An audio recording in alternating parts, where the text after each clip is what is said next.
Siamo al Seven Note Gospel Lab, ci vediamo venerdì 8 dicembre al Teatro Brandolini di Oderzo in occasione della raccolta fondi per Around Us. Venite numerosi! 1, 2, 3.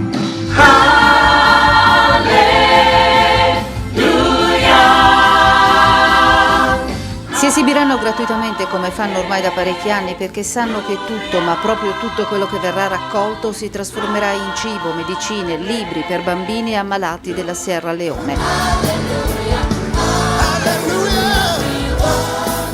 Lì, a migliaia di chilometri da casa nostra, c'è padre Maurizio Boa che proprio in queste ore, attraverso Facebook, ha comunicato all'Occidente l'arrivo di altre 30 persone, adulti, bambini, diventati disabili dalla poliomelite. È la prima volta che vengono tutti insieme proprio per un bisogno urgente, intervento di cibo e altre cose. 30 nuovi amici li ha definiti su Facebook. Padre Maurizio li accoglie come se fossero dei figli, è consapevole che loro stanno peggio di lui. Sono in cerca di cibo, di stampelle, di carrozzine, quel poco per sopravvivere, visto che la malattia non li può far lavorare nei campi. Non hanno lavoro, non sanno per come guadagnare se non andando a elemosinare in giro per le strade di Freetown.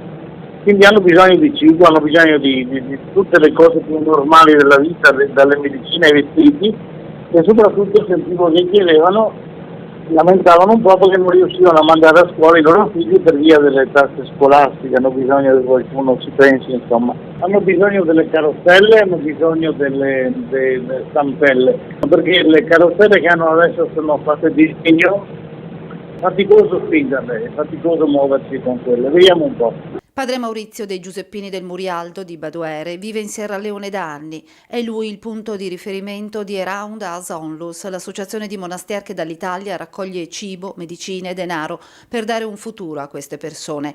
Non solo denaro, ma anche cure mediche fornite da medici che approfittano delle loro ferie per fare del bene. Vanno lì gratuitamente, pagandosi addirittura il biglietto dell'aereo. Con l'invio in un ospedale vicino alla capitale di equip mediche specialistiche italiane che operano in questo ospedale, gestito da uno, qualche volta due medici, per cui l'arrivo di medici specialisti italiani sicuramente è molto molto apprezzato. Ogni singola offerta, anche quella che deriverà dal concerto gospel che si terrà venerdì 8 dicembre a Oderzo al Teatro Brandolini, sarà una piccola goccia, utile però per donare un mare di bene. Il coro Seven Note Gospel Lab, diretto dal maestro Manuel Ziroldo, donerà la propria voce ed entusiasmo per uno scopo meraviglioso, quello di aiutare il prossimo. Vi aspettiamo numerosi venerdì 8 dicembre al Teatro Brandolini di Oderzo.